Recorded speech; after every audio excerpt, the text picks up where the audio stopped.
When I got the wake-up call 25 years ago,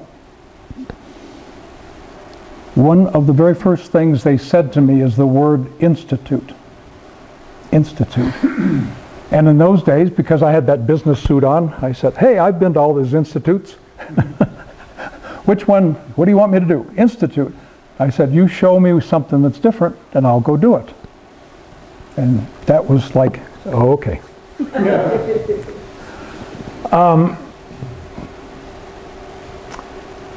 A year and a half ago, when Heidi and I were looking for a place to live, because we had been told that we needed to leave Fort Collins and go to someplace else, and it was supposed to be in southwest Colorado. My brother lives over in Manco, so I was over and had stayed with him overnight. And on the way home, I'm driving and I got this little notepad and I'm writing furiously because they were giving me at that point the outline for the Institute of Light. And so while you're driving? Yeah. Well, hey. If I had been thinking, I would have had one of those little dictating machines. No, I wasn't planning on this happening.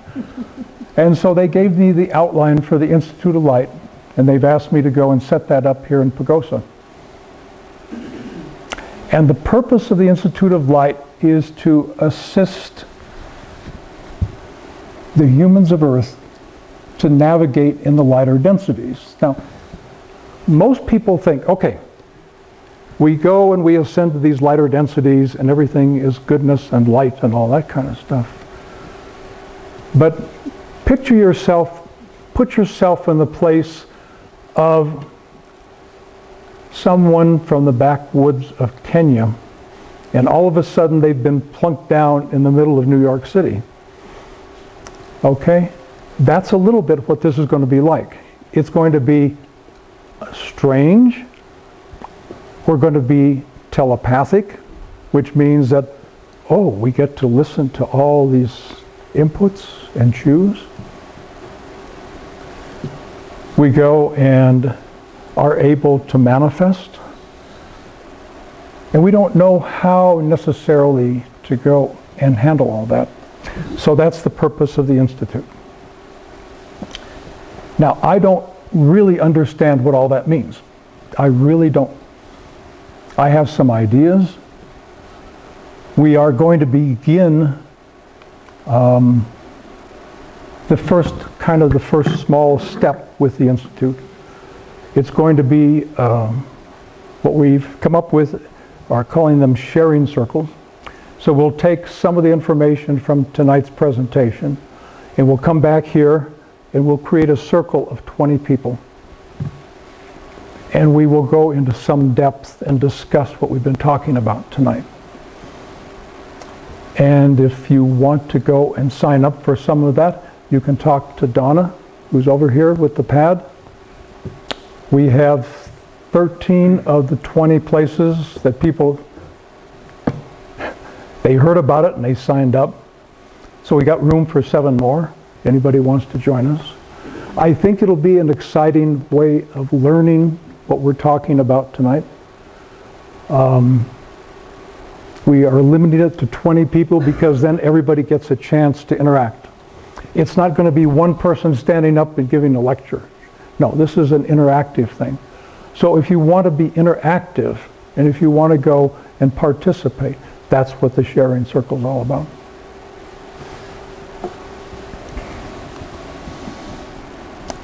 Okay, now ladies, this is just a picture. But what this is about is that the big picture is like this diamond. And tonight we're going to explore Mark Kimmel's facet, the way in which I see the diamond. And every one of you sees it differently. And everybody else out there that is putting out information sees it differently. And that's what's so beautiful about all this. So take what I'm saying tonight as one person's input, match it up with what you find other places, please. and then make your own decision as to how you're going to look at the diamond.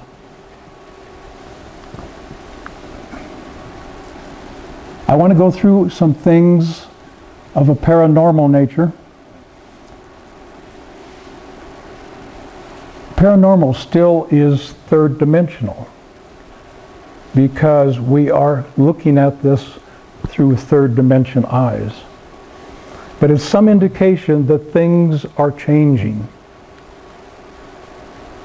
One of the things that really grabbed my attention was the spiral over Norway. That happened in December of '09. Now, there's been a lot of explanations that would indicate that it really wasn't extraterrestrial, but all of my input, all of the channeled information I have is that yes, not only that, but since this time there have been spirals over China, Mexico, South America, France, Indonesia. Now this one has been, touched up a bit. It wasn't really quite that beautiful, but it was close. So there's the spirals. You found the encounter extremely moving, that it was a triangular craft, silent and hovering, that you felt a connection to your heart and heard directions in your mind. Now, did you see a UFO? I did. It was unidentified flying object, okay? It's unidentified. I saw something. Now, and also you have to keep in mind that Jimmy Carter saw a UFO, and also that more people in this country have seen UFOs and I think approve of George Bush's presidency. Actually, and so.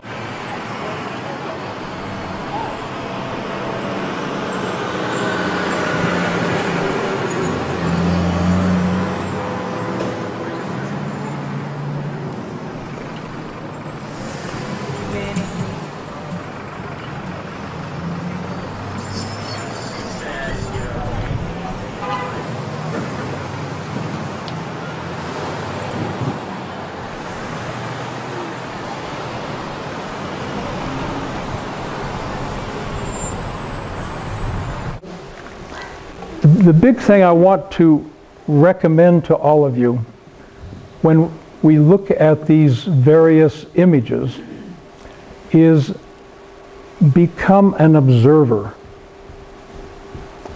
Don't look at news like this from the standpoint of fear. Just be an observer.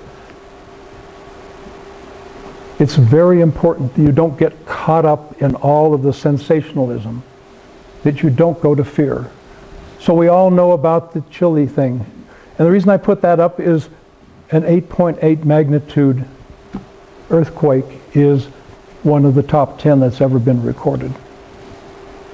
And this is the Gulf of Mexico, the oil spill down there. And we all know what a terrible tragedy that was. But again, be an observer. Keep this, remember, you're in a play. All right? The action is all out here. How you go and deal with it personally is what counts. This is Pakistan. 40% of the country was flooded. Huge floods. And we're not going to go any further, but these are all of the other things that if you really want to get deeply involved in the third dimension, you can talk about the media and the monetary system and the religions and on and on and on.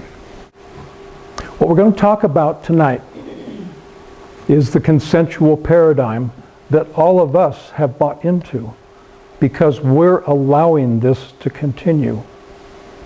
And the reason we're allowing it to continue is not because we're refusing to play, because if you refuse something, you give it power.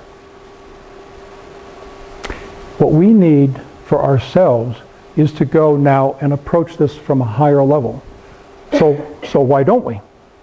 The reason we don't is because we've each been given our very own little box. And we got it from our parents, and then the media and the government and the economy and everybody else goes and tries to keep us there. So we're going to bust out of the box. Part of the information that I had been given a couple of years ago now is that the moon is an artificial satellite. It was brought here by the dark energy as a means of keeping us part of our captivity, and that it will be removed. And I've seen the vision of the moon broken into 3 parts and being hauled away. Now, one of the great things that happened for me this past year, just about a year ago, we showed the moon rising video. Several people, everybody remember that? If you haven't seen it, go to YouTube and do moon rising. This is Escamilla, Jose Escamilla, his video. Those are actual photographs of the moon. These were taken by a satellite, a U.S. satellite. This is from the USGS, the United States Government Geological Service, because as a result of the mapping of the moon, they went and put it on their site. And you can go there and you can find these same images. Now you have to have a pretty good computer because there are millions of images, as you can imagine, of the face of the moon. But they show all of these round, saucer-like images. And then they show the color of the moon. Now this is one of the craters of the moon, full light, nighttime. So if you think that the astronauts went up there to collect rocks, okay, they didn't go there to collect rocks. There was a different agenda.